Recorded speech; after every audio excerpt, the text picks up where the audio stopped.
In 1912, a short and powerfully built man with a shaved head and a long black curled moustache set foot in a Moscow cafe. His manner was very calm and relaxed, and he spoke without any gesticulation. He radiated tremendous power and being, such as I had never in all my travels met in any man. His two eyes were so different that I wondered if the light had played some trick on me. The first impression was very strong, unforgettable. He had an intelligence, a force that was different. You felt he would see you and show you what you were in a way you could never forget in your whole life. I saw a man of an Oriental type, no longer young, who astonished me. First of all, because he seemed to be disguised and completely out of keeping with the place and its atmosphere.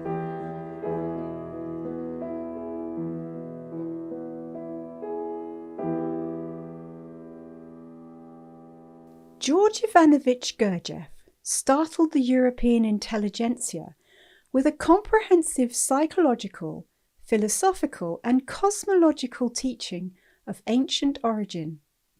He seemed to be stepping into the 20th century from another era, bringing with him wisdom that had been all but lost in the floods of time. He soon attracted a crowd of distinguished people, teachers, doctors, artists, aristocrats, who had been searching for a long time for something and had not yet found it, till they witnessed this man. Gurdjieff was born in 1866 in Alexandropol, present-day Armenia. His ancestors were shepherds who had immigrated from Cappadocia in Turkey. His father lost his flock during a cattle plague, moved eastward, and became a carpenter.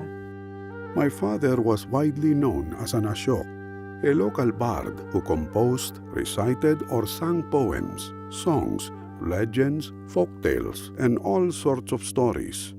One of the myths that left a strong impression on the young Gurdjieff is the Epic of Gilgamesh.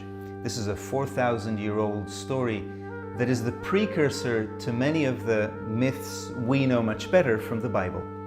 The Epic of Gilgamesh had been completely forgotten for centuries, until the mid-19th century when archaeologists excavated tablets with inscriptions in the site of ancient Nineveh in present-day Iraq.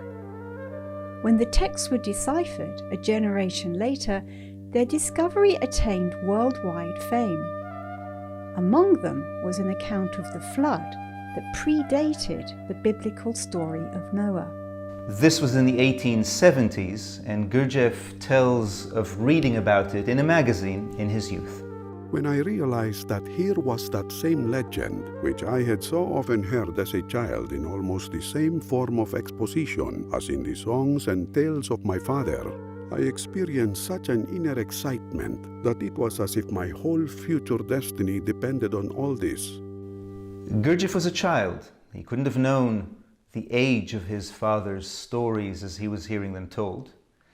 If shepherds had preserved myths for countless generations, then which other truths might exist, unsuspected by modern humankind, but passed mysteriously from one age to another?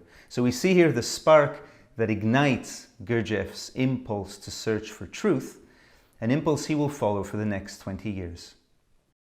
When we come to examine the full range of ideas, doctrines, methods, and techniques that Gurdjieff brought to the West, we may well doubt if one man could have accomplished so much.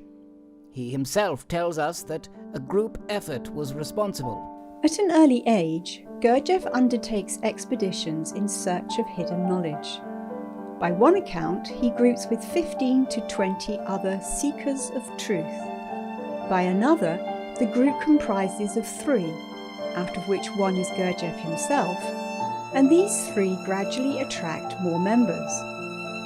Within the ranks of these seekers, Gurdjieff embarks on journeys to the Middle East, Central Asia, and the Far East. In narrating these travels, Gurdjieff freely bends fact towards myth to convey different principles behind the search itself. For example, the principle of payment, that truth must be earned by some currency, labor, search, study, but cannot be given for free. Then the principle of discovery, that the great lessons about the human being and our place in the universe need to be discovered, the search and piecing together itself forming the lesson. And the principle of esotericism, that in the broad ocean of the great traditions, Judaism, Christianity, Hinduism, Buddhism, there were always small islands of people who held the keys to the truth. The theory of esotericism is that mankind consists of two circles, a large outer circle embracing all human beings, and a small circle of instructed and understanding people at the center. Real instruction, which alone can change us, can only come from this center. The seekers of truth gradually narrow down their search to this inner circle in the form of an ancient Babylonian brotherhood named Sarmung. Gurdjieff is eventually admitted to the chief monastery of the brotherhood, where we are led to understand that he receives answers to his deepest questions and concludes his search. When Gurdjieff arrives in Russia, the idea of esotericism isn't new. A generation before him, Helena Blavatsky, the founder of Theosophy, already promoted the idea of an inner circle that she had contacted in Tibet. So that mysterious man, stepping into a cafe in Moscow, was arriving at a very opportune time. On the one hand, notions of an inner circle of humanity were already circulating within the intelligentsia. And on the other, soon after his arrival, the world would undergo half a century of devastation that would effectively destroy any contemporary relics of ancient knowledge, rendering a man who had methodically gathered them an exclusive distributor. He imported so many ideas unheard of in the mainstream of the Western world. Ideas about the human being and its structure, the condition of sleep, the possibility of awakening, and the place of the microcosmos human being in the macrocosmos universe. Many things which Gurdjieff said astonished me. I was most of all interested in the connectedness of everything he said. I already felt that his ideas were not detached one from another, as all philosophical and scientific ideas are, but made one whole, of which, as yet, I saw only some of the pieces. The wish to be with Mr. Gurdjieff now became the only reality. Ordinary life, which had been reality, continued, but it seemed almost unreal. My life became a sort of fairy tale. This, I felt, is what I have always been searching for. Here is what I went to the ends of the earth to find. Here is the end of my search. It was a clear conviction, without a particle of doubt. I thought about that in the night train, on the way from Moscow to Petersburg. I asked myself whether I had indeed found what I was looking for.